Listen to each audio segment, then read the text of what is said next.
What's going on, everybody? Welcome back to part 2 of the Ultimate Disney MCU ranking, all 57 projects. I am, of course, Atomic Tommy. Joining me once again, Dan, the Amazing Spider-Man fan. Daniel San, how the hell are you? I'm ready for this. I've been ready for this. You delayed me. I was so ready. I've been amped. I know. I feel your energy. You brought the fit. The fit is clean. The fit is clean for the episode tonight. Let's do a little recap before we jump right in, though. If you haven't seen part 1, link in the description. Go check out part 1. That covered projects 57 through 40. And today we are doing for part 2, 39 through 21, okay? Check out part 1. We're going to give you a little recap here right now. What started it all, what kicked off this whole thing, a popular media outlet dropped their own ranking for all of these. It pissed us all off righteously, and we felt the need to respond. So that is what we did, and keeping faithful to the list, of course, this only is covering Disney projects. No ABC stuff, no Netflix stuff, just Disney products. No pre-MCU. So no pre-MCU. No Iron Man, no Andrew. Iron Man to current, today, all Disney, ranking all 57. But before we jump in again, we are, of course, recording here at Most Wanted Comics in beautiful Bloomington, Minnesota, the premier comic book and collectible store here in Minnesota. And we've had some really, really fun stuff going on this past week. First, Veterans Day, think back, honored Bob Neiman. Air Force pararescue veteran. It is one of the things we like to do here every year for Veterans Day. Honor veterans. So he was our honoree this year. He got his own custom art piece from Tom Nguyen, recreating him in his time of service. Thank you, Tom. Absolutely incredible job. He got our most wanted veterans award that we hand out every year as well. So that was super fun. Also, this past Sunday, we were honored as well to have the Girl Scouts here to help them get their comic book badge. A special thanks also to Xander Cannon, local pro, for coming out and making that possible and teaching that class. You know, it's one of the things that we're passionate about here at the shop is really bringing the next generation into the medium. Those girls had a blast, and it was so fun to have them here. So. It was, for sure. We had fun. They had fun. It was a lot of fun all around. So thanks to Xander again. Thanks to the Girl Scouts for thinking of us and letting us host you. And that was awesome. Also, it's coming up to that time, Black Friday as well here at Most Wanted Comics. Check out our website, mostwantedcomics.com. Information for that will be going up soon, as well as starting around that time, Toys and Tushies. The campaign is back. Yes. Another way to help out the community here at Most Wanted Comics. It's that time of year. We wrapped up our food drive. Now we're on to Toys and Tushies, baby. Let's get it going here. Time to start the ranking here. It's already going. It's already going. We got donations for that. We do. So. It's already going. We do have technically like the program time for it. Black Friday through mid December, but we got it set up. Well, and we had some eager people that remembered it from last year and said, "Are you guys doing it? Because we got stuff in the car." Yes, we have the best customers ever. They love giving. We love giving, and we're about to give you the ultimate ranking here. Starting part 2 again. Check out part 1. Can't stress it enough. Check out part 1. Number 39, Daniel. Kick us off. We're going to have some hot takes here. With this kind of midsection here, we're going to have some hot takes. I think so, because when we started this, again, I mean, we didn't just pencil whip through this. I mean, we took our time. We did take our time. We debated. We talked about the format of this. Yeah. Whether it should just be, I'm going to rank all my stuff, you do yours, and then we battle it out between what we say. But I thought it'd be more interesting to do a definitive ranking. We decided on each one at a time. Yeah, and we had to justify. I mean, for the most part, we were all pretty close. Yeah. In our stuff. I mean, a couple higher, maybe 5 lower, but we were pretty much in that right zone. So it wasn't that difficult, and this middle tier, the things that are in here deserve to be here. They are better than part 1, the bottom ranking stuff. But there is a definitive upper echelon that we will get to in part 3 here. Part 3, and again, part 3 is going to be 20 through 1, so that's your top 20, and there's going to be a few things on here, being 39 through 21 that I think a lot of people would have in their top 20. Yep.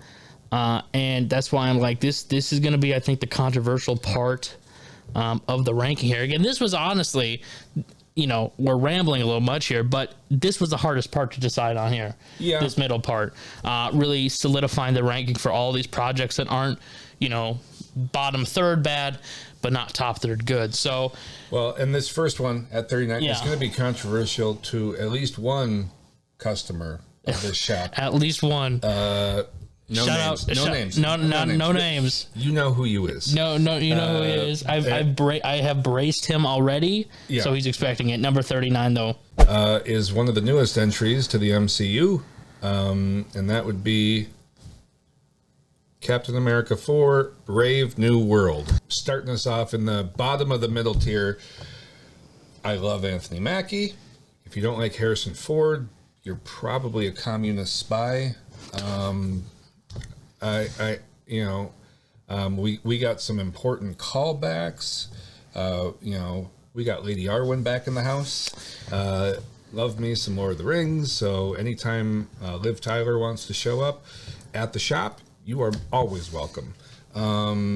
We can talk Middle Earth. We can talk Marvel movies. I'm available.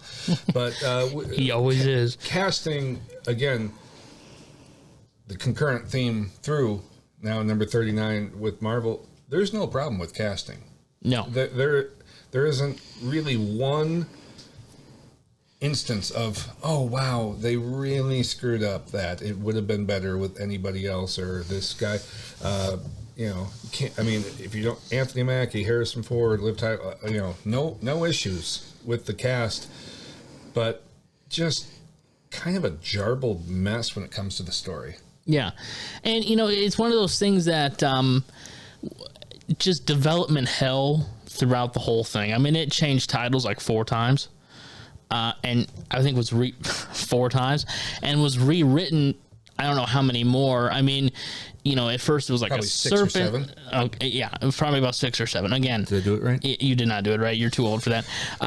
It was supposed to be like a Serpent Society movie. Then like Magneto was rumored to be in it for a minute, and it was like, and Chicken Gus was briefly in the movie. Yes, and he was Giancarlo. Yep, was rumored, and that was the rumor of, he's going to be Magneto, which, if that happened, I don't know anybody that's going to be disappointed.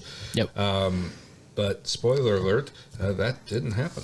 It wasn't like it was trying so hard to be Winter Soldier, and it just wasn't Winter Soldier. It's like it was a Hulk sequel, but the Hulk at this point was what, 16 years ago? How a long time? Like Hulk was almost 10, 20 years ago. Like, well, Hulk was the second MCU movie. Yeah. So and that movie, I don't know. I think it was too much Hulk, not enough Captain America, and when it was trying to be Captain America, it just felt like a cheap Winter Soldier in a way. The story didn't feel as good. And the sidekicks that they were trying to bump up. Yeah. And I happen to actually really like Falcon and the Winter Soldier, which we will be getting to here in a little bit. Yes, we will. And this kind of tries to be a sequel to that a little bit. Kind of tries to be a sequel to Hulk. Tries to tie up, like, there are so many loose ends in the MCU that this tries to kind of call back to, the Eternal stuff, obviously the Hulk stuff, the Falcon and Winter Soldier stuff, the so many loose threads that they've kind of left open. They tried to tie in this kind of entry movie, because if this was, in a lot of ways, parts of it were remade to build up now to Doomsday, right? You had that post-credit scene where it was like something's coming, and so there were parts of it that was kind of meant to be the tie up to really push forward here and building up to the Avengers movie, and you just walk out of the theater like, ugh. Like, oh my God, like, okay, that was fine, but it wasn't great. And that's why it's 39. Number 38, however, is a controversial one. Okay, this is going to be our first hot take of the video here. Number 38, Werewolf by Night. All right, Werewolf by Night at 38 now. I can hear a couple of you out there, you know who you are, I know who you are, that are mad about this right now. Because Werewolf by Night, I thought it was fine. You didn't like it as much as I did, and I get where you're coming from, right? You know, it's not really important to any major event in the MCU at this point. Correct. Yeah, it was very much separate. Yeah. Which they probably were doing on purpose for a reason, but unlike Captain America, where they were trying so ham-fistedly to make it connected and tied in, and they brought in all these old things and new things to make it relevant to the MCU, Werewolf by Night does none of that. Yeah. It is black and white. It is a one shot. It is, a creepy horror-esque concept. And, it's kind of art house. It is probably the most artistically shot thing in the MCU. But, I don't know. I guess if you tell me if I'm wrong, but I just didn't feel connected to the characters, or that I was like, wow, I'm ready for more of this. It's one of those things that it kind of felt like a passion project in a way for, the creative team behind it. They wanted to kind of make it, because that whole side of the Marvel Universe with, the monsters and kind of that darker side man thing, Werewolf by Night, those characters, is kind of its own side of the universe that Blade the MCU really just hasn't done anything with yet in any substantive matter until this point. And just given the release schedule, it's clear that it wasn't really going to go much farther than that. Yep. There was going to be a Blade movie, but at that point we all knew it wasn't going to happen. So it's one of those things where for a lot of people, I think that sort of disconnectedness and that kind of creativity is what pushes it higher up. But for us, there's so many things past this that are way more important, and I would watch way more. And I think this is just one of those that comes down to, I think, just a difference in just creative view. I don't think Werewolf by Night is that bad. It's for what it is. It's pretty good. But sure, as an MCU entry, it's what kind of keeps it at 38. Certainly deserves to be in the middle tier, but not top tier. No, I mean, I don't think you can make a case for top 20.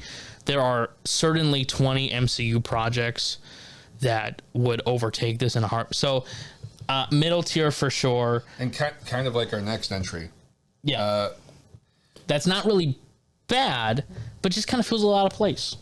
And that would be 37, Guardians Holiday Special. Yeah.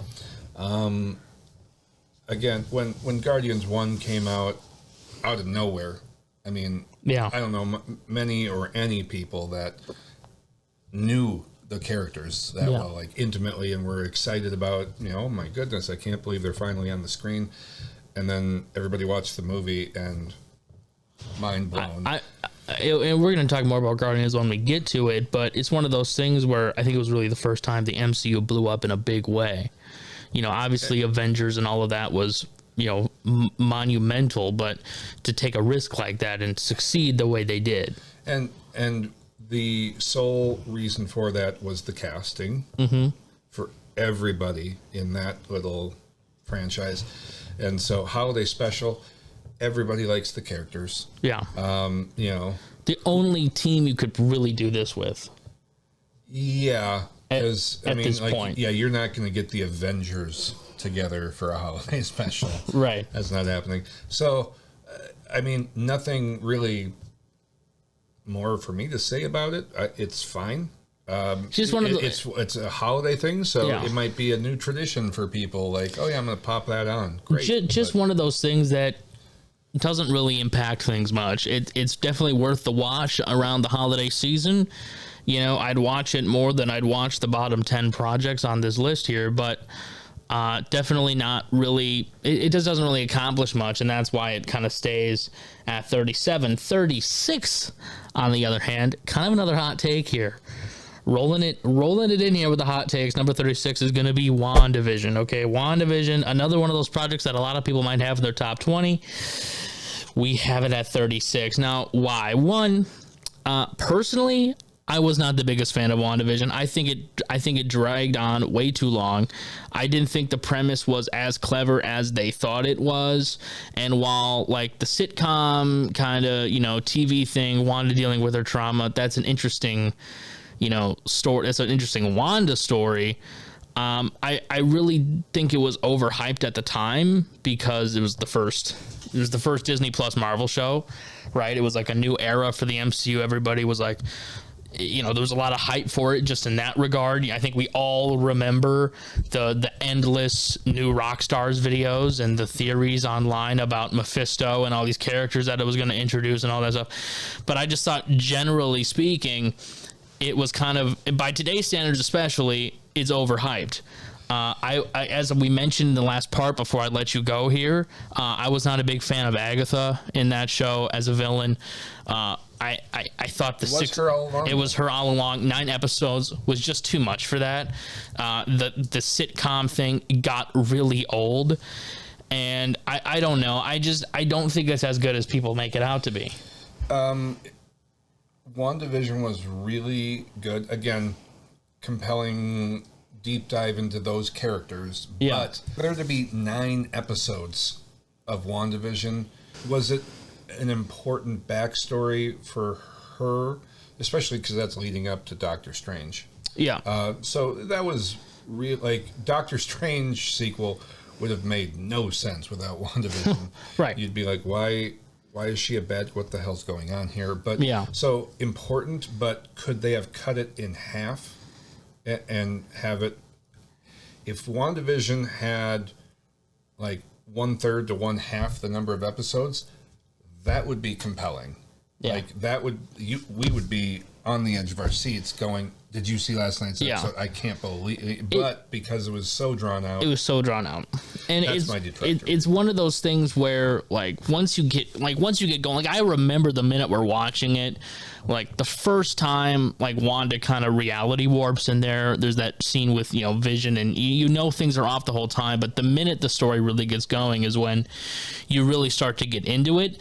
But that's like 3 or 4 episodes in. It's like, again, I agree with you, there is a lot of important stuff there for Wanda dealing with the fallout of the of Vision's death, and how she is dealing with the trauma of that. And I think it does suffer from like just fan overhype. Like I remember how disappointed people were when Evan Peters showed up and like oh my god, it's Quicksilver, it's the X-Men universe, and then it was not. And I just again, it's not my favorite. And we're gonna see some things coming up here that like a lot of people would probably say is worse than that. But for me, it was just so drawn out. It was just so tiresome. By the end of it, you're just like, let's just get it over with already. Yep. I don't have anything really bad to say except for the length of it. It needed to be more than a movie. I didn't want a Wanda movie or a WandaVision movie because, hour and a half, 2 hours wouldn't be enough to adequately dive into that. So kudos on doing a show, but could have been more of a mini-series. Number 35. We've talked about WandaVision enough. Okay, yell at us later. Number 35, though. I conceded this. Number 35 is The Incredible Hulk. I've enjoyed every Hulk movie and every iteration of Hulk on screen, going back to Ang Lee. When that movie came out and Eric Bana was the Hulk, I think everybody liked Eric, but they didn't like the style it was shot in. And when you rewatch that movie, he was trying to shoot it like a comic book. Literally panels. And I was like, oh, I can dig that. And never got that sequel or anything else. And then we go forward 5 years and we got The Incredible Hulk. Ed Norton was a great Hulk. I enjoyed, I think he's a great actor. come hang out at the shop. It's going to happen. Somebody's going to say yes. But I thought he was really good. And, you know, I mean, just because until very recently, until Civil War, they brought back, you know, General Ross.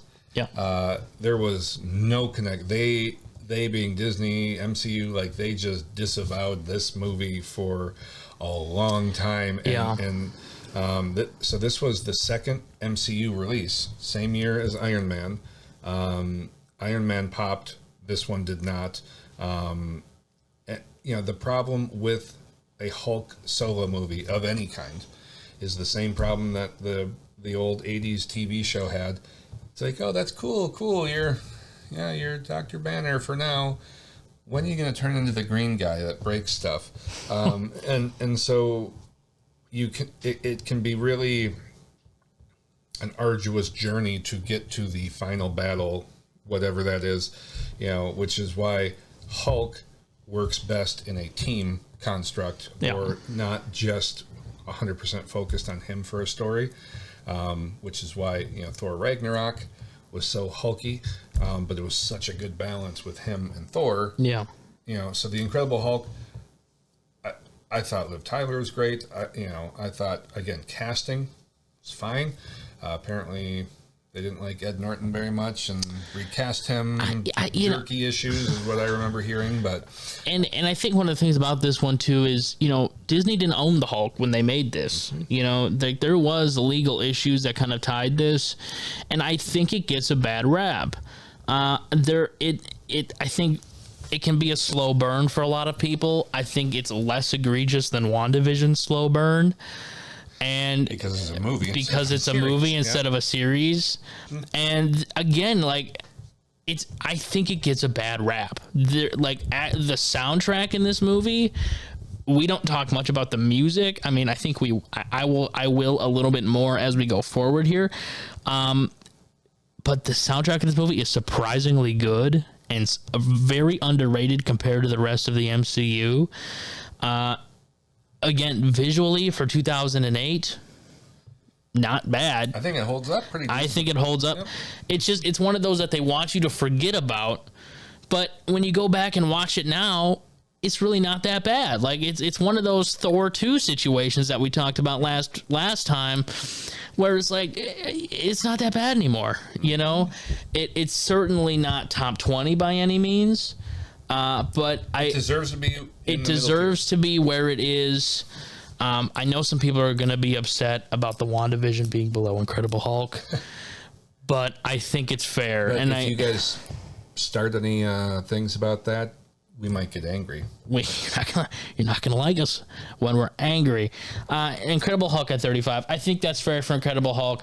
I think it's reflective of that movie's, you know. It is an important movie, and as time has gone on, Marvel has made it more important with She-Hulk and with, you know, Cap 4. So in a way, we do have Captain America 4 to thank in a lot of ways for kind of bringing that first Hulk movie back into some MCU relevancy. However, number 34, another show here bringing it back, Hawkeye. Okay, number 34 is Hawkeye. I think a show that a lot of people still sleep on. It's one of the more forgettable MCU shows, but it doesn't suffer from the WandaVision drag out problem. It keeps it concise. It tells actually a really good Hawkeye story. It takes a lot of inspiration from Matt Fraction's run on Hawkeye from I think it was like 2012, 2013, 14, sometime in that time range, which is one of the greatest Hawkeye stories ever told, one of the greatest comics of the last 20 years. It is a fantastic run of the character, introduces Kate Bishop. You know, really, again, this show is heavy inspired by that, and it really plays through to its quality. It reintroduces Kingpin. It works the Yelena in for, again, another tie-in to the threads opened in Black Widow, which came out before that, and actually has a really good... Yelena is really good in this show, and I think this is the show that really convinced Marvel. People liked Yelena in this project. You know, she was a standout for a lot of people in the show, and it's because of that she's so prevalent now. And Hawkeye, there was a great story between Clint and Yelena.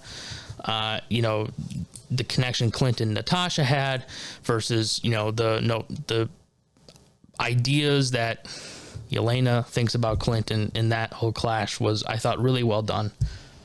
Yeah, I mean, just another. I don't have a whole lot to add. It was a solid effort. It did not feel drawn out and forced. Yeah. With WandaVision being drawn out, and one of those Captain America being forced. One of this, the only thing I would say is forced is the Kingpin stuff. Okay, the Kingpin stuff was a little forced in the project. I love me some Vincent D'Onofrio Kingpin. Okay, we'll talk about that. But that part felt like the Easter egg to get people talking about it, because beyond that, there really isn't a ton to like. It is one of the more forgettable MCU shows. It's good, but it doesn't really have a lot to get people talking. It's one of those where they had to throw the character in to get some online click for it. That's fine. And again, doesn't deserve to be vaulted up to the top 20. No. Certainly better than the bottom tier shows. Yeah. So it's right where it should be, which I guess, we started with Clint. Now we go to the Yang. Number 33. And at number 33, we have Natasha's only solo movie, The Black Widow. Mm-hmm. What's up, ScarJo? He's a fan. Colin Jost is great. I have nothing against you, but if you are bored, I mean, we have the Mall of America closed. I can take you around. We got good food here. I think you made a pitch for her last time, too. Anytime I can. Anytime you can. Anytime. I mean, I know there was a lot of behind the scenes heat with this because this came out at the height peak of COVID. Yeah.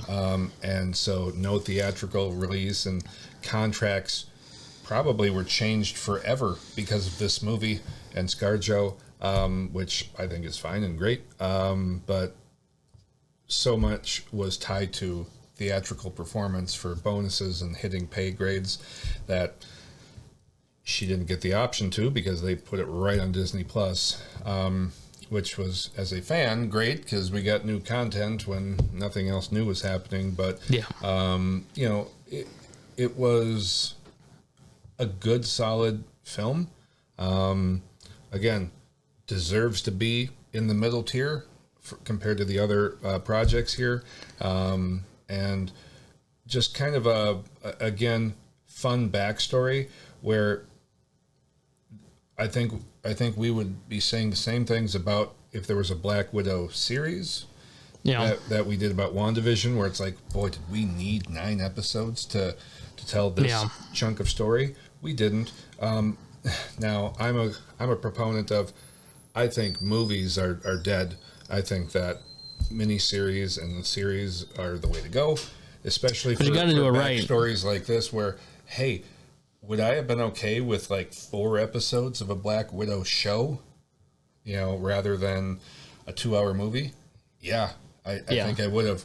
Would I want a 8, 9, 10, 12 episode thing? Not for the story that they told. So happy with putting her right in the middle here. And it is. I don't hate this movie. I think this movie's fine. Yelena carries us so hard. Yelena is probably one of the best new Marvel characters. Like, of the new Marvel characters, Yelena is probably one of the best. And this movie's funny because of that. That, connection they had on screen was very appreciated. It was there. The joke, it was funny. Like, Marvel struggles to be funny. And while this movie was at times too much, most of the jokes I think did hit for me in this movie. It was a fun watch. There was some awful CGI in this movie, some truly terrible CGI, especially at the end. Taskmaster was horrible. We'll never forgive them for what they did to Taskmaster. But beyond that, not a bad film. And I think what kind of puts it over Hawkeye is Black Widow's family. It's actually a very compelling story. What happened to her family, how they introduce like her kind of origin as a child. That intro sequence, by the way, when I was watching it for the first time, there was a few times I had to do a double check to make sure I was like actually watching a Marvel movie. Like that intro scene is like really dark, and it's really like the music they use in it, how it's shot is so different and jarring compared to like anything in the MCU. It is crazy. It is a really compelling story with her as a kid, and how, you know, the sort of pseudo family that they kind of make for themselves. It is really interesting, and that's, I think, kind of what pushes it over Hawkeye a little bit, because Hawkeye, while that was also kind of a family story, doesn't really, I just don't think it's as compelling as Natasha's. Yeah, the side cast, the non-main character helped, you know, propel it, which is a segue into our next entry. Where a side character, a big segue, actually, the show. Our next entry, number 32. Number 32, Black Panther, Wakanda Forever. Potentially another hot take here. I don't think so, really. It's one of those that, like, if Namor wasn't in the movie, if Angela Bassett wasn't in the movie, there would be no movie. Now, I understand Chadwick died. Chadwick passed. It was a terrible, tragic event. Kind of threw the movie for a loop. I don't really blame them for how it turned out, because they kind of made the best with what they had, I think, at the time. But that doesn't change the outcome, right? Shuri just didn't really, in a different universe, it could have worked, but there was really no compelling setup or introduction for Shuri as there was compared to T'Challa. I actually, you know, when I just was rewatching the movie for this, you kind of realize, well, she didn't really have any combat training. She just kind of, you know, drank the artificial herb, put on the suit, and was like able to fully fight. It was one of those things where it was not as compelling of a character or execution for Black Panther as it was for T'Challa. And that, I think, brings the movie down a lot. However, Namor is fantastic. Namor is fantastic. Anybody who has a problem with Namor, shut up, because Namor is really, really well done in this movie. Namor, I mean, was such a big deal. Like, I mean, like in early Marvel comics, like, he was a huge deal on the level of Cap and Thor and Spike. Like, he was Namor was the Silver Age Marvel character for so long. It was Namor and the Fantastic Four. Like, that was the Submariner and the Fantastic Four. Like, that was Silver Age Marvel, right? Obviously, Spider-Man was around and the Avengers, but Submariner was such a popular character then. And really, once you got out of the Silver Age, Subby struggled. Like, Namor struggled to find his place. And I mean, close your eyes and picture a picture of him from the comics.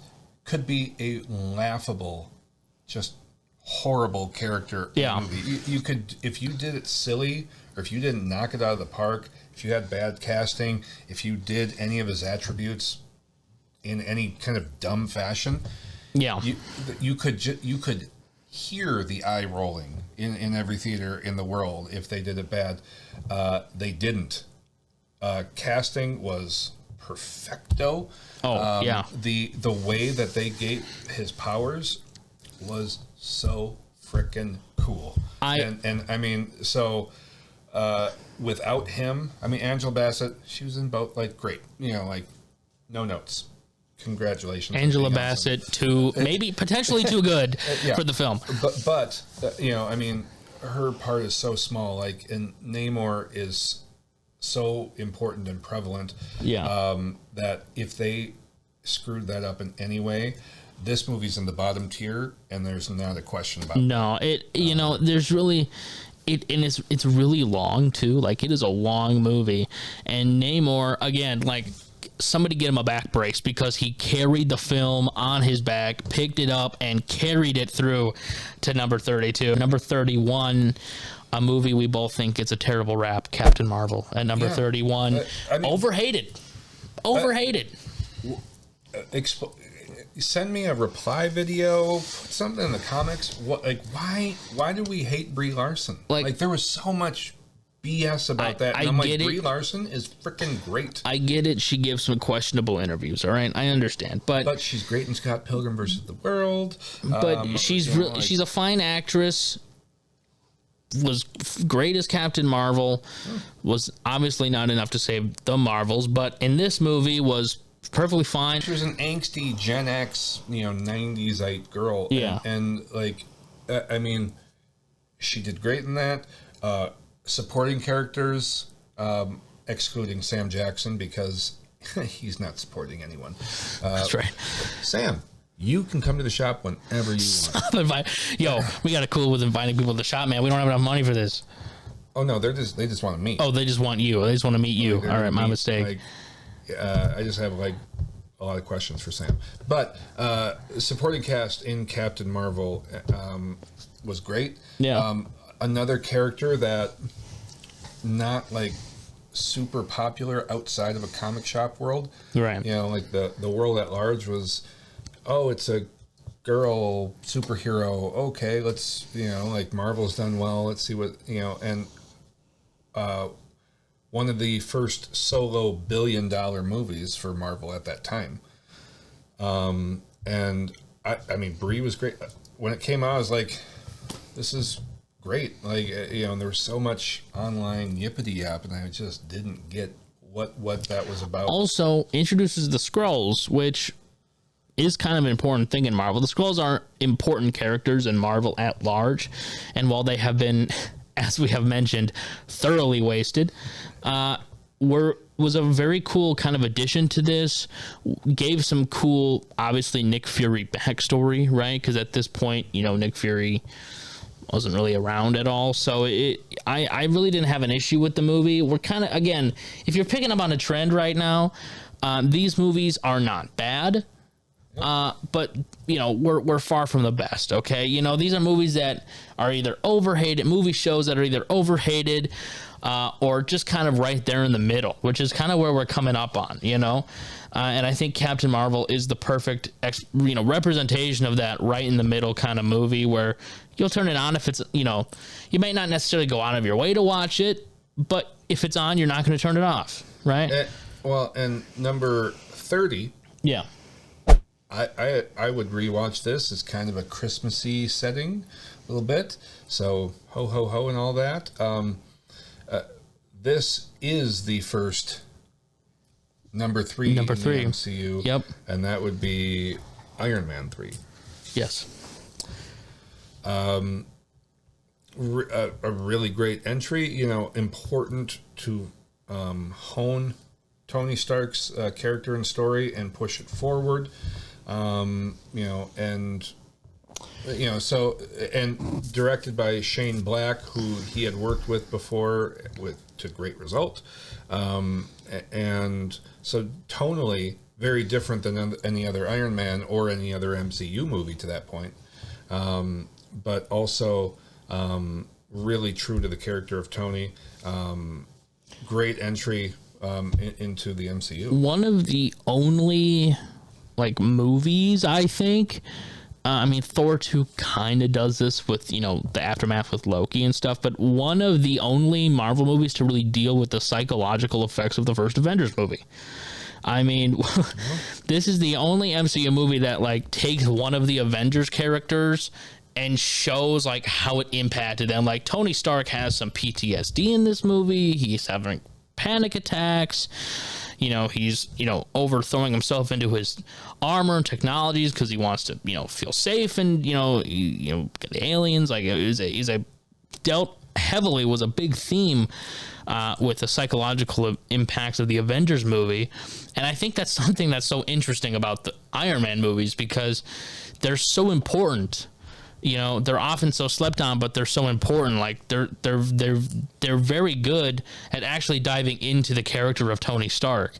The first Iron Man movie obviously was great. The second movie, as we talked about, dives into his alcoholism and his effects, his relationship with his father. And this movie deals with, the impact and effects of fighting aliens for the first time and being an Avenger and being this celebrity, more so now than he's been before, it's a really important movie. These movies all do, I think, a pretty good job, not only with the character of Tony Stark, but pushing the character of Tony Stark forward. And it's... We could do a deep dive and pose the question of, would Tony do what he does in Infinity War and Endgame, if he hadn't hit this low of being scared and, oh my God, what do I do? Who am I? All the problems that he was having. And that is a theme. I mean, that carries into, obviously, Age of Ultron, Civil War, and that all starts right around this point right here is where it's introduced. Like, this is such an important movie in the MCU. Iron Man 2, he was kind of riding high, right? Yeah. Like, I mean, he was partying. Like, I'm a rock star of rock star. Like, I am the rock star. I am, like, God on earth. And then Iron Man 3 is, manic, depressive, bipolar, whatever. Like, it's the exact opposite. Like, he is, oh my God, like, I can't believe, like, a real life alien invasion. How do I barely survived? How are we going to do this ever again? The yin, the yang, the opposites in that story arc. Which and again, underrated soundtrack is here, composed by Brian Tyler, who also, funny enough, did the soundtrack for Thor: The Dark World, which is also underrated. We didn't talk about it when we talked about Thor 2, but that's a good score. Did the score also, not to be a music nerd here for a second, but did the score to one of my favorite childhood shows, Transformers Prime. Unrelated, but worth noting. No, all around, Iron Man 3, I think, is a very, very fun movie. I rewatch it. Definitely deserves to be a 30. Don't get me wrong here. This movie is every bit the 30 ranking it is. However, again, I think it's a bad rap. Like, I hope you're seeing, like, we're trying to maintain, like, a modicum of fairness here and, like, put aside our own biases a little bit to put it where we think is fair. And for a lot of these, I think they get a bad rap, but they all definitely deserve to be where they are. It's a high ranking 30. But, I mean, this is a middle movie. It's a middle movie. And number 29, kind of a middle show. We talked about it a little bit earlier. I actually enjoyed it, but it's definitely not without its flaws. Falcon and the Winter Soldier at number 29. Falcon Winter Soldier, again, these early Disney Plus TV shows are so interesting because they were so new at the time, and it was novel. It was definitely not a bad entry. One of those that when I think back about it now, there was so much hype and, like, there was still so much excitement and theorizing around the MCU at this point. I mean, not that it's all gone now, but, like, a new Marvel show comes out and nobody really cares. Like, back even just a couple years ago when this was first coming out, like, every week for every episode there was like a 2-hour breakdown and who's going to be the big cameo, the big reveal. And this show, again, the relationship with Bucky and Falcon carries it so hard. The chemistry with Sebastian Stan, Anthony Mackie is such a big plus for this show. I thought John Walker wasn't bad, served his role narratively. He was not meant to be a character you liked in that show, and I think that role was played very well. Well, I mean, chemistry between Anthony and Sebastian, Bucky, and Falcon, like, it's so great. I mean, it's like a buddy cop movie. It is. And that, I don't know how much they pushed that in Winter Soldier and Civil War and things, like, but, like, those two, like, you could tell, like, when they first introduced in the movie, like, I mean, as the audience, you're like, wow, those two are really great together. And you kind of see it a little bit in Civil War too, But then, like, so to give them a series, short series together, made total sense. We want more background. We want a narrative for them. So I don't really have many other notes or anything to say. Like, I would rewatch it. I have no problem with it. It's just, we're in this middle zone where, I mean, I don't have many negative things to say about it. it's entertaining as hell. And I love the two characters. And this show is really dealing with, obviously, the fallout of, dealing with the mantle of Captain America, right? You're seeing it portrayed in these different angles. Falcon, and Sam doesn't really want it. Doesn't feel like he's earned it. Bucky's kind of there on the side. He feels like he should have it.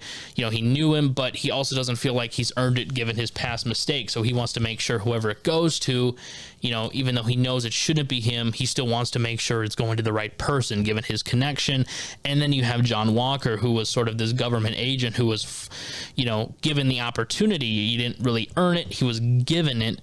And you see that, where he's a guy, he's following orders. He's not Captain America. He's the government Captain America. So you're seeing all of these different kind of depictions of Captain America until it, obviously circles through with, Sam takes the shield and he becomes Captain America. But also now hindsight, that's a lot of foreshadowing. That's a lot of foreshadowing. Right? I mean, we got Thunderbolts, we got Cap 4, we got things that don't make sense or don't happen without this show. Yeah. So as a standalone show that it's kind of a quirky little side thing, now history has shown this is happening. This was with, we don't have these other projects without this show. Now, again, doesn't mean it doesn't have its flaws. The villain, the Flag Smashers, I think it was Carly Morgenthau was the villain's name or something like that. Truly not compelling at all. Very, very mediocre character, very mediocre villain. What I like about it, and what I kind of like about the whole show, actually, that people don't really talk about as much, really tries to deal with the political side of Endgame, the blip, everybody disappearing. How does that function logically, logistically, politically in the world? It kind of tries to do that, tie into that, and showcase that a little bit. Make some drastic oversimplifications for the sake of monologues and plot, but it is an interesting attempt to really put some logistics behind this big fictional event. And so much like we just said, Iron Man 3 dealt with after effects of Avengers 1. This is one of the first things that post blip that really tries to deal with the world. This just happened. So and so I like the approach, because that was the big thing with the villain, was they liked the world during the blip. They liked how it was during the blip, and while that's an interesting thing, it just wasn't really executed that well. So Falcon and the Winter Soldier, number 29, number 28. Once again, a newer entry here into the MCU, even though it's not really MCU, it's adjacent, but Disney nonetheless. Your Friendly Neighborhood Spider-Man at number 28. A show that going in, I had little to no excitement for. I didn't like the animation style, and quite frankly still don't. But surprised me. Norman was really well adapted in that. I liked sort of the take with him not really necessarily being the Green Goblin yet, but starting as a friend of Spider-Man. That's a really kind of fun thing to take from more current Spider-Man comics. That's, that is current Spider-Man. Norman's an ally, not necessarily a villain. An interesting thing to start with.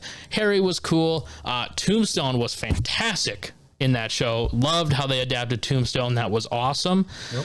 A lot of comic book elements in this, a lot of callbacks to the Silver Age comics, a lot of callbacks to Spider-Man comics as a whole. A genuine surprise. An inoffensive, decent entry, which is right smack dab in the middle of. I think the perfect way to describe it at 28. If you don't watch it, you're not missing much, and if you do, you're not going to be disappointed. You know. I mean, we had the I Am Groot show. In the bottom tier, only because those were 8-9 minute shorts. Right. And didn't have any effect on the MCU. This is a bit more substantial in its scope, with a longer format. I love Spidey, but animation style doesn't really speak to me. No. Not really drawing me in as an older fan, I guess, but it was fine. Nothing else to really, hark on with this. Yep. Now, next one is something that I know a certain someone was pretty excited for. He likes the double M. So disappointed. Matt Murdock, Daredevil, Born Again. And number one of your 27 favorite shows, Netflix shows, which is why you always have the disclaimer, like, we're not talking about Netflix, we're not talking about any other shows, but well, that's because if we were, it would be number one. I was so excited for this show, Daredevil Born Again. Easily, I think I probably said it when we talked about it on the podcast way back when it was dropping, but easily, I think my most anticipated MCU project since Endgame was the Daredevil relaunch. The original Daredevil show is easily my favorite piece of comic book media ever released. It is a fantastic show. I was so excited to see how they would live up to it, and unfortunately, it did not. I mean, Born Again practically insulted the show, the original Netflix show, and mostly just an execution. Like, it was such a jumbled mess. Like, Marvel, really indicative of everything that was wrong with Marvel like 4 years ago when this show was being developed, because they did not, so if you haven't seen Born Again, a little history lesson. The final product that was released on Disney Plus back in March of 2025 was essentially a Frankenstein jumbling of two completely different versions of this show. The original show, which was made all the way back, 2021, whenever they announced it was in production, was supposed to be like a complete relaunch. Wasn't tying into the Netflix show, wasn't bringing back any of the original characters minus Vincent D'Onofrio and Charlie Cox. Everybody was going to be new. It wasn't going to be a follow-up show. It was going to be a reintroduction. However, development problems ensued. They realized that was a massive mistake and decided to bring in some people from The Punisher. Karen and Foggy are coming back. Bullseye's back. Now all of a sudden, and this was when, if you remember, this was when they recanonized all of the Netflix stuff, because for the longest time, the Defender stuff was not canon. It was originally supposed to be, like when the Netflix stuff was first coming out, like it was supposed to be canon, kind of like a tie-in, but sometime circa 2019, they axed all of it. Agents of S.H.I.E.L.D., all of it was gone. Well, when they sort of went to rewrite the show and redirection it, they brought it all back. So now all the Netflix stuff is canon, and that's because they redirected the show to be an actual follow-up. Well, the problem is they realized over half the show was already made, so they couldn't just completely scrap it. So they did some, quirky, fun little rewrites, reshoots, stapling and stitching together to kind of keep, the bulk of what was before, while still kind of bringing in some of the new stuff, and the new stuff being everything with Frank Castle, everything with Karen and Foggy, that whole scene, I mean, there are parts of that big, scene where Frank and Matt are talking about Foggy, and it's the big dialogue that everybody talks about. That's so stitched and audioed over because it was rewritten so many times and, redubbed, and it was just, it was offensive. It was angering.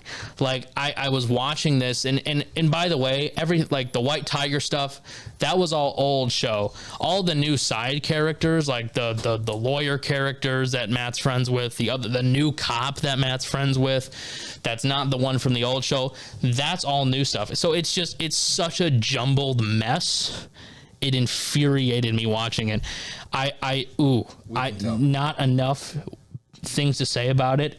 Just the fact that these actors are so good, it's 27, but so help me, it could have been lower.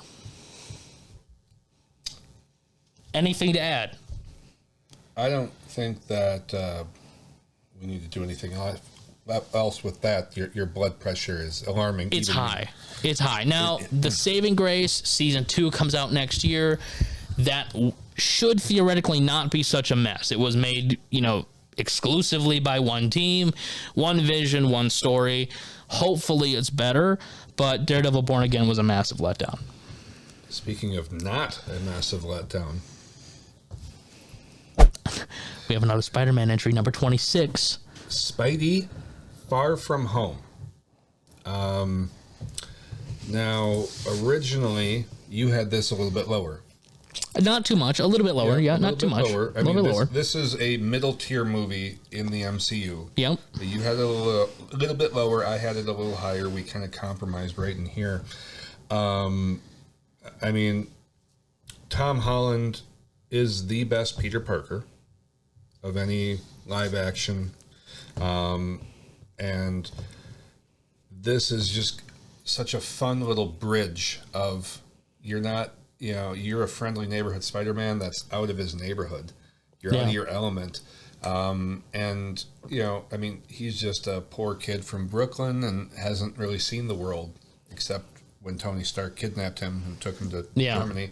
But, so this was, and I guess kind of for the MCU, really, like this was based almost entirely not in America, which was the first, I'm thinking. I think so. I mean, obviously minus like the space movies, but definitely. I think it was Earthbound movies. This is the first. It was the abroad trip film for the MCU, and it works really well with Spider-Man. He's the character that can comedically get away with something like that. For me, it was fine. Like when you look back at it now, it's a lot better now that you kind of have the whole origin trilogy set, but at the time releasing, it's really where the Iron Boy Jr. stuff started and the Iron Man, like too heavy on Iron Man stuff started. Now, obviously, again, you look at it now and it's viewed differently now, but what carried it for a lot for me was Jake Gyllenhaal's Mysterio. Donnie Darko. Mysterio is my favorite Spider-Man villain, favorite member of the Sinister Six. I was unaware of that. Thank you for sharing. Really? I never told you that? Well, now heard it here first. Mysterio is my favorite Spider-Man villain. And that character was done so well in this movie. That was such a genuine treat. That's a really cool modern take. Yeah. On like how, again, like we talked about Namor, could have been silly ass Mysterio that you're like, oh, what is going on? Yeah. But they're like, well, how do we make this a real presence? And like we're in the 21st century. Like, how do we make this feel like that? Real. It worked well. God, and the little tie-in to man, we're doing this to F over Stark Industries. Yeah, that was a super, like, everybody, when they were, doing the whole introduction after they reveal he's evil and they kind of pan over to all his, like, friends and helpers, and they're all people we've seen before somewhere that Tony Stark, like, screwed over in some way or had some, like, maybe indirect part in Stark Industries or whatever. Like, that was so much fun. And feather in the cap, kudos to Marvel and the writers, because that's what separates Marvel from DC for me. Yeah. Is like, that's such a small thing that, maybe some writer is like, well, maybe, what do you think about that? And I'm like, yeah. Like that is such a cool tie-in. And it works so well in this movie because of Peter's relationship with Tony and Iron Boy, whatever. Like, I'm sorry, if any cool techie billionaire wanted to take me under their wing, please, like, I'm all for it. And especially mindset of Peter, poor kid, Brooklyn, just trying to do what he can, with his gift. Yeah. And to tie that in again, a really meaningful, realistic way. So that's why I had it bumped a little bit higher. Probably would have been top of this middle tier for me, but definitely the worst, I think, for me of the three Holland movies so far. But I think 26 is fair for it. Number 25, however, I had this a little bit higher originally. This is kind of flipped. You had it lower, I had it higher. Number 25 is going to be Shang-Chi and the Legend of the Ten Rings, an origin movie that I happen to really enjoy. The choreography was super cool. A really deep and fun score. Again, we're talking about music a little bit. This was one of the better MCU scores of the last 10 years at this point, I guess. It was a great movie. Again, great action. A fun character, probably a kind of a complete unknown if you're not in the comic book world. Nobody's talking about him like in a comic sense before this movie came out. One of those, yeah. I mean, it's really, I mean, Shang-Chi in the comics is like, I mean, to the public eye, a C-tier character at best. And it's just one of those things that you watch the movie, I thought it was fun, but it really hasn't been developed in any sort of way at this point. Shang-Chi hasn't showed up anywhere. I mean, he will be in Avengers, but I mean, it was a kind of a one and done for him at this point, and it's just kind of an unfortunate situation, but it really keeps it at 26 or 25, excuse me. And I guess, at this point with him now the Marvel universe is so established and so big, and then it's like, well, where were you? Yeah. With some of these Earth level threats. You just chilling, like are you in China? Are you just like chilling on an island, vacationing? Like how are you not more of a part of anything else? Which you could say I know that they're going to reboot the entire MCU in the next few years, and like all these characters will at least be a little bit implanted, and so when they show up peppered on, like it's going to be it'll be a little more natural. But like for this movie, I think the lead was great. Like I liked him. I thought that was well done. So tonally different than any other MCU movie because they were heavy leaning into the Asian influence of everything, which I'm fine with. Also made some fun, the main organization being the 10 Rings, some fun callbacks to the Iron Man films in this one, some fun tie-ins and sort of lore points that they dropped and cleared up from those movies. So that was appreciated. All the cast, I think, did really well. Obviously Simu Liu was really good as Shang-Chi. His father was great. Aquafina, while not everybody's favorite, was fine as the comedic relief here, not necessarily super offensive or anything like that. Probably again, a little too much. But not egregiously or offensively. No. So like just, like you could just tell the studio was pushing it a little too much. And number 25 here really kind of rounds at this point. We're into the good stuff. Okay, we are into the good stuff now. Number 25, we are in 24. Well, right, but Shang-Chi's 25, and we are kind of now impeding on the top 20 here. We are down to our last, 5 or so rankings here before we're done. And I would consider all of these following now to be good. Number 24, Guardians of the Galaxy Volume 2. Might be a hot take. Maybe a hot take. Some people just canonize the Guardians movie up so high, but and we're not done. Believe me, with the Guardians hot takes. But Guardians 2, a fun movie for just all around. At the time, again, the weakest of the 3 Guardians movies, I think, but still a solid film all around. Number one is Guardians. Number one again. The cast. So like mind blowing. With the tone and the casting. Yeah. And this was an immediate follow up. Mm-hmm. So I was there for it. Everybody was like, yeah, give me Volume 2, Volume 18. That's fine. Let's do it. This was, on par. Film wise with number one. Why is this ranked the lowest? Because, you got to rank something lower than the others. Like, number one is ranked higher. Spoiler alert for the next video. But only because it was so surprising. And I don't think Volume 2, visually Volume 2 is very good still. But I don't think it's as good as the first one. I don't think it's as impressive as the first one. For me, the first one was such a big risk, and those characters worked so well, and that dynamic and that story was so good. I don't think it's as good in 2, but it is still very, very, very solid, and that's why it's 24. Again, just kind of outside the top 20. You guys gotta remember about the top 20. Like, the top 20 is going to be like the best of the best. Like, think of, there are 57 Marvel projects. They all can't be top 20, right? And that, I think, is especially true for 23. A very modern one too, released this year, Thunderbolts. I loved Thunderbolts out of the theater.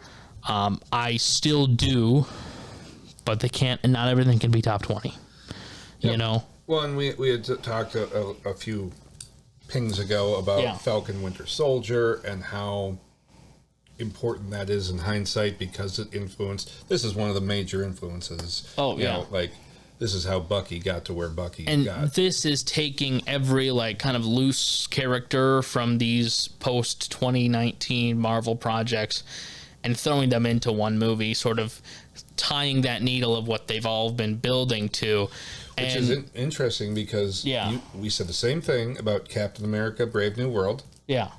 And they both got released, so close together. And you can tell what Marvel's trying to do. They're trying to suck it in, tighten it up, and get ready for the next big thing because that's very true. I think overall they did that pretty well. Like, this movie does do a good job with all of these characters. I mean, U.S. Agent is a standout here. You know, Yelena, obviously a standout here. Red Guardian, a standout here. Ghost and Taskmaster, not so much of a standout here. But this tying up events feels more natural. It's a much better overall film than Cap 4. Oh, where they, that just Thunderbolts didn't connect as well. Was a very well written film. I mean, dealing with themes of loneliness and depression and moral questioning in an environment and in a superhero world where everything is supposed to be good. This kind of takes it down a notch and really brings it to, we want to do good, but that's not who we are, right? And that's such an interesting story with these characters. All of them kind of play into that so well.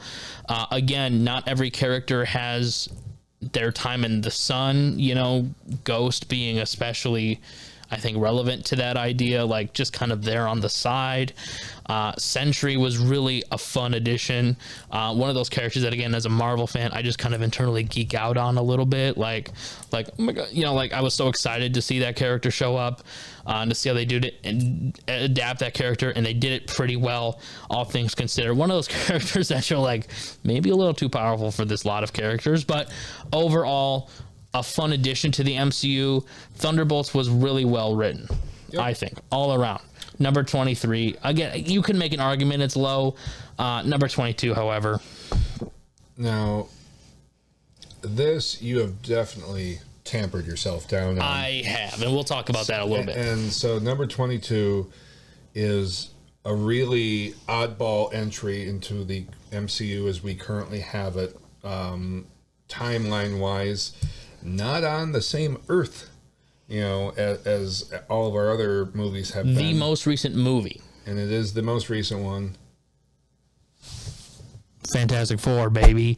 First Steps, Fantastic Four at number 22. I, as you said, have lowered this. And like the original draft of this script here, this was top 20 for me.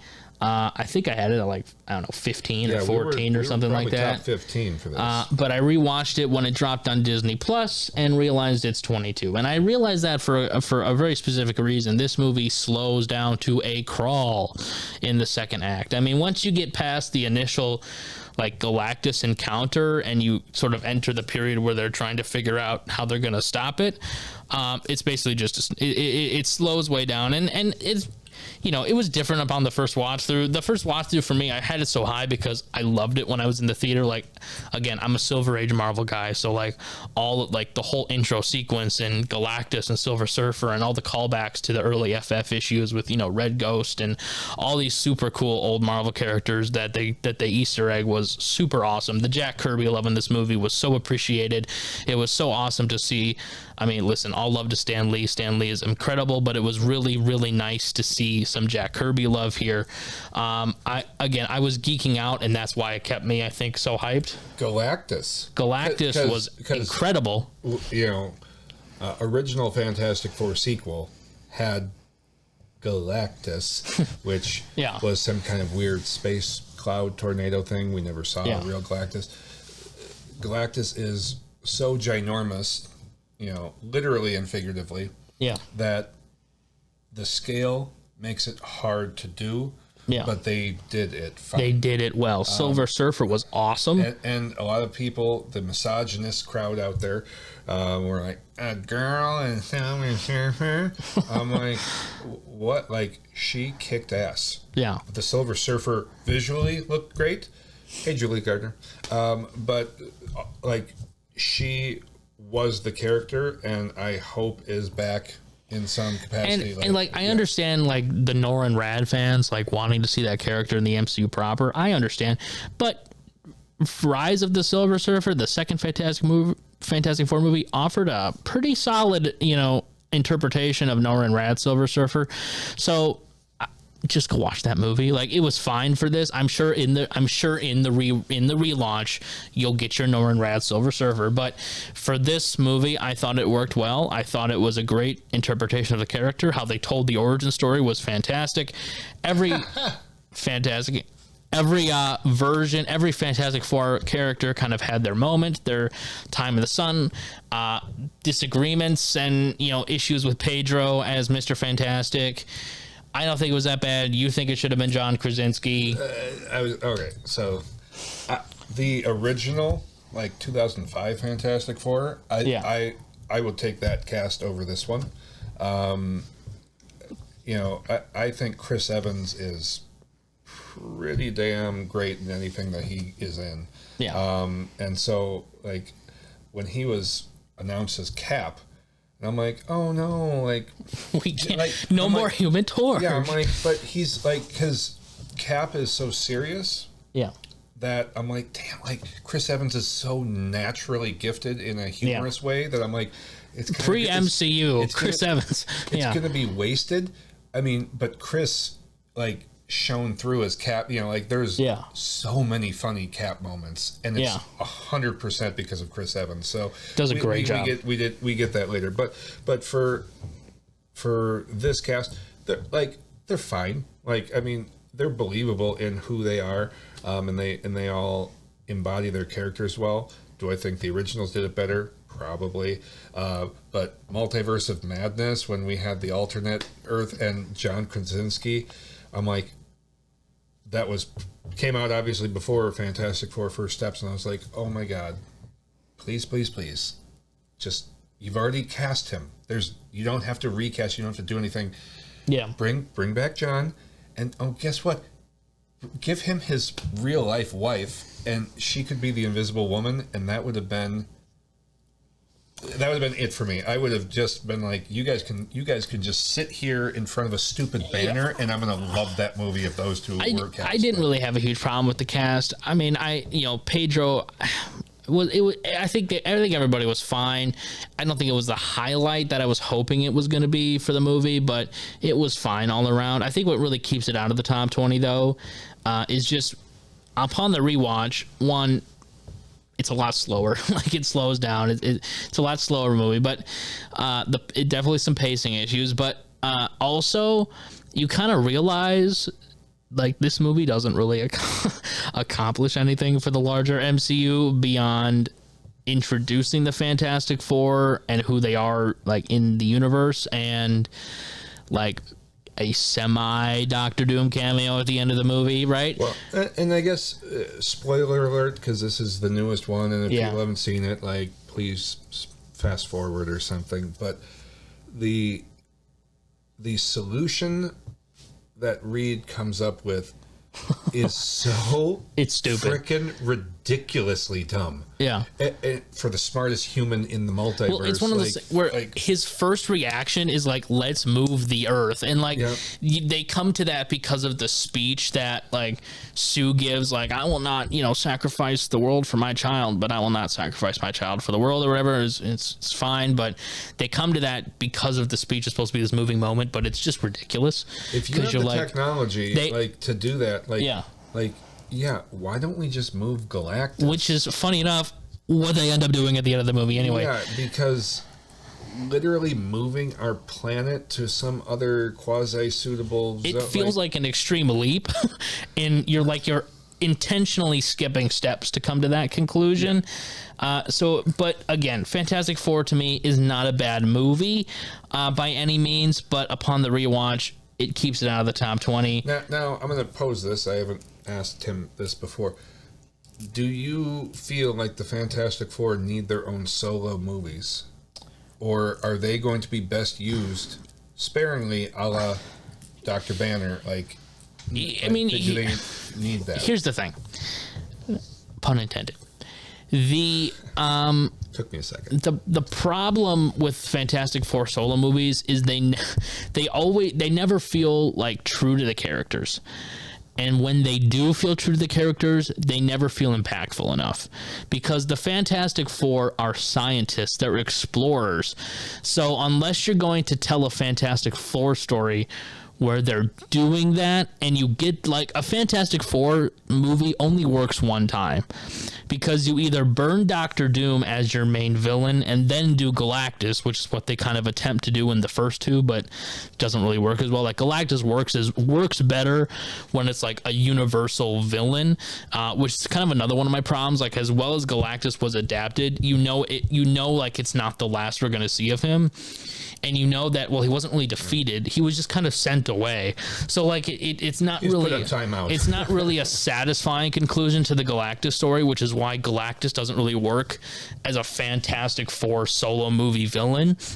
And because Doctor Doom also works better when it's in relation to all these other characters. I mean, Doctor Doom is a Fantastic Four villain originally, but obviously that's not going to happen here.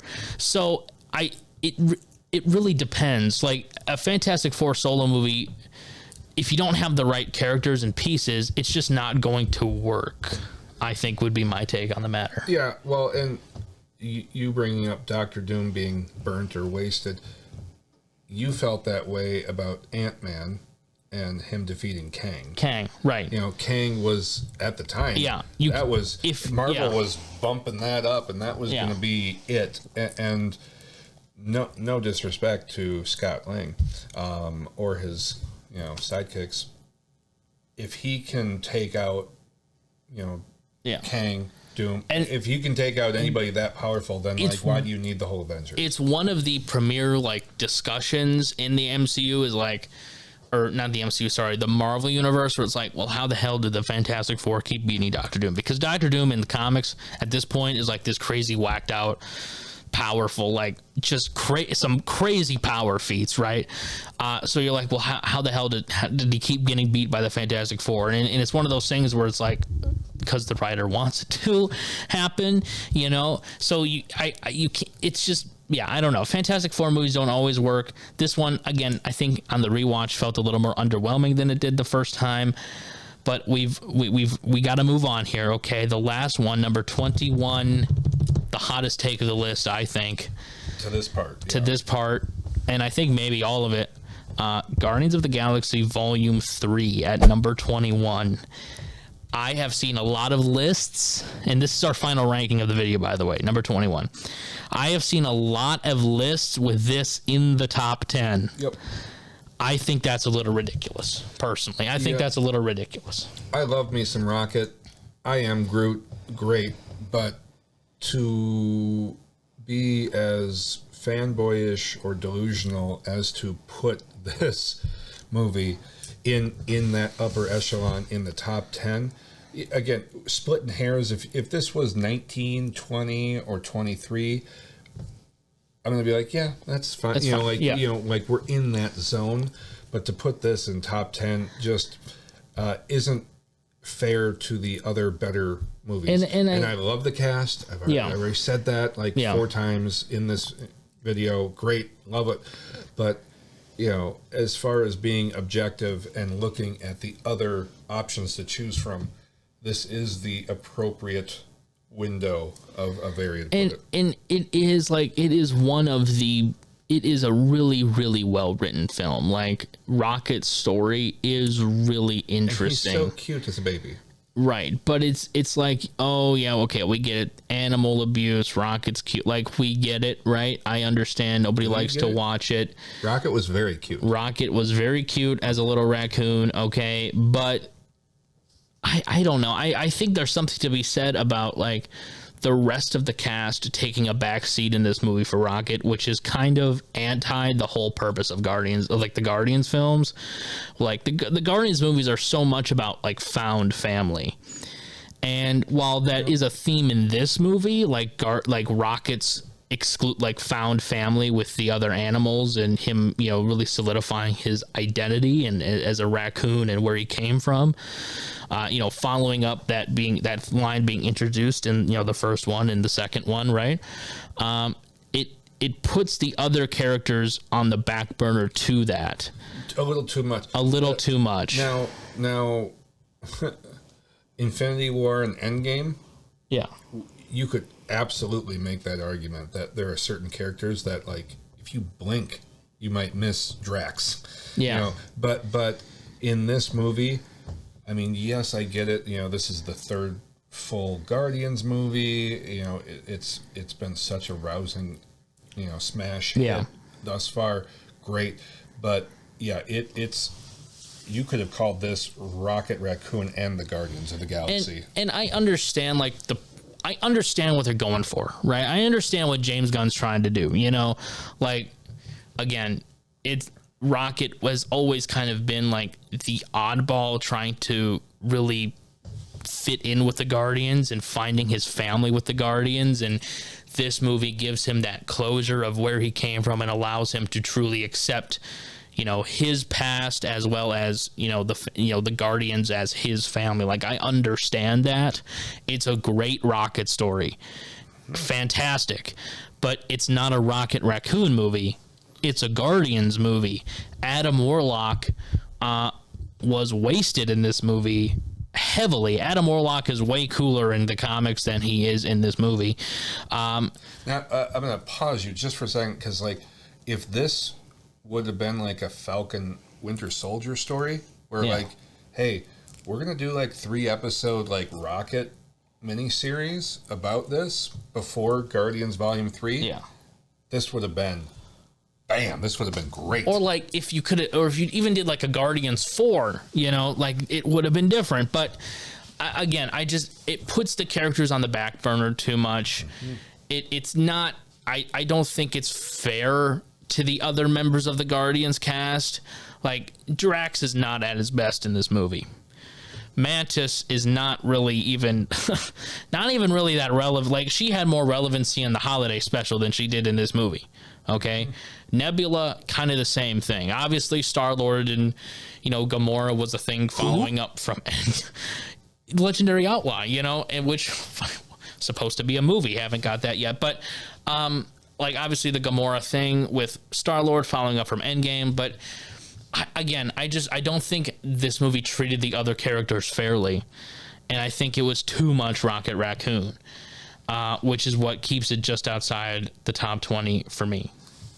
Yep. Rounding out this video. And I mean, at this point, if you're keeping score at home, you know what the top 20 are. So just a matter of where we put it. Buckle up, Buttercup. Just a matter of where we put them. But, you know, I'm sure that there's going to be people who roll their eyes and are chattering away at some of these being too high or too low. But, I mean, objectively, I mean, I'm so glad that we did the listing this way, as opposed to I have my list, you have yours, and we just battle it out. We're both in agreement on every ranking. Yeah, really, genuinely, I think, and if people are honest with themselves and kind of look at this, you know, maybe you're a Hawkeye super fan, you're like, oh my God, that show is so amazeballs. Oh, that's great.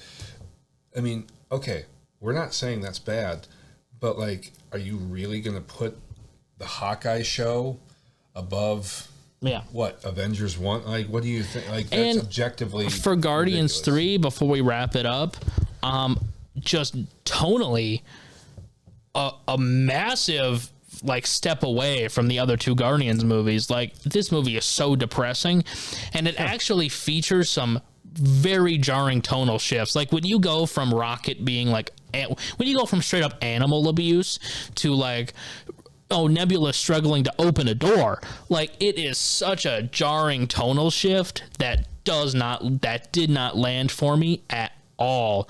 Like, you went from crying to like them trying to get you to laugh, like almost like Disney was like, whoa, like we need a little, whoa, back it up a little.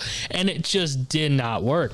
Well, and we went back and forth before the final rankings, putting Volume 2, Volume 3, like, I mean, they're on our list very close. Yeah. And that's on purpose. Yeah. And we almost put Volume 2 over. But, you know, I guess... I pushed for 3 to be over, okay? I did keep... But I mean, and that's fair. Yeah. But, like, I mean, it is a different watch. Yeah. You do have to be more ready for Volume 3, whereas Volume 1, Volume 2, it's more popcorny. You can have that in the background, just enjoy listening to it. But like this is a more deep dive, serious film, and deservedly, you know, probably beats it out by a couple spots. But again, just some of those things that you mentioned, I'm like, no, it can't be top 20. So. Yeah. Well, this was a long one. This was a long video, probably one of our longest podcasts ever. Stay tuned for the final part, the top 20, okay? Let us know what we did wrong. Let us know where we're off on. Let us know what you agree with down in the comments below. And before we wrap up, though, we got to do some shout-outs. Oh. Shout out to Matt and JD, the backbones of this store. Shout out to Jamie. Shout out to Mark, our Aquaman fan. Shout out to our 3 other Dans. We love you guys. Shout out to the Dwyer family. Shout out to the Gozdovich family. Shout out to Lucy. Shout out to all of our customers at MWC. The best. How about the Queen Pin? Shout out to the Queen Pin, the producer that keeps the show going.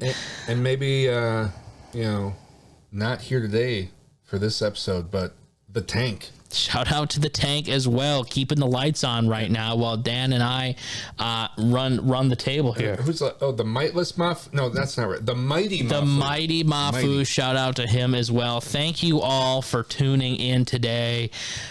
We will catch you guys for the top 20.